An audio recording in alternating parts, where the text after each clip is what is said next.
深圳呢是一座被严重高估的城市，去了一趟深圳啊，谈谈感受。深圳这座曾经的一个小渔村呢，如今已经摇身一变，成为一座熠熠生辉的国际化大都市。近日呢，我也是有幸踏上了这片热土啊，亲身的感受它的繁华与魅力。初到深圳之后呢，我便被这座城市的一个现代化气息所震撼啊，高楼大厦那是鳞次栉理啊，街道宽阔整洁，然后车流如织，人流如潮。这里呢，不仅有世界500强企业的一个总部，也有众多呢创新科技公司的一个聚集地啊。深圳的一个经济发展速度呢，真的是令人咋舌啊！在不到上海1/3的一个面积上面，经济的总量呢却与上海现在是越拉越近啊，越来越近。这样的成就呢，足以让深圳呢是傲视群雄啊。深圳的一个魅力呢，不仅仅在于它的一个经济实力，这座城市的一个文化内涵呢，同样是非常丰富。走进深圳的一个国际馆，包括它的艺术馆，可以看到各种展览，那是丰富多样。既有传统的文化的一个展示，也有现代艺术的一个创新啊。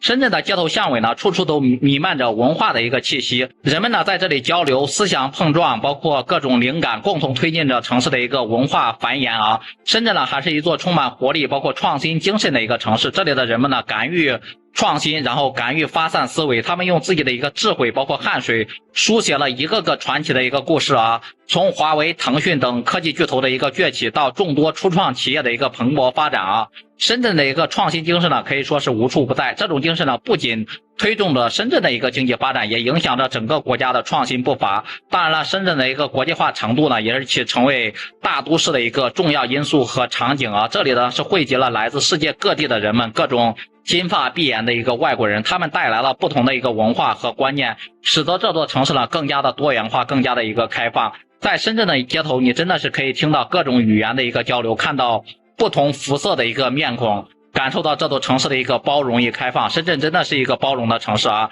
来到深圳之后，从来不存在什么排外，来到深圳就是深圳人。有人说呢，深圳是一座被高估的一个城市，他们说呢，深圳在很多方面都不如那种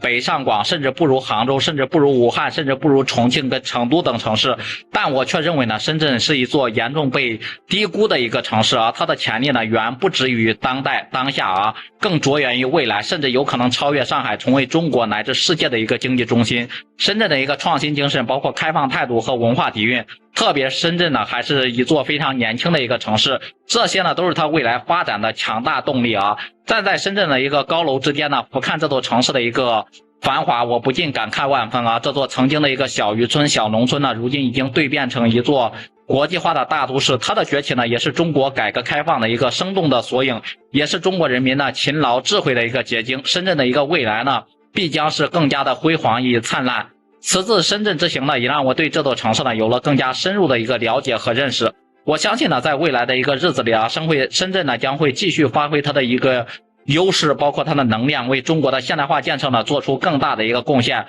我也期待了下次有机会再次踏上这片热土啊，感受一下它的变化与进步，共同呢见证它的一个辉煌和未来。不知道大家都有没有去过深圳，对这座城市都有什么样的印象，也欢迎评论区里面留言讨论。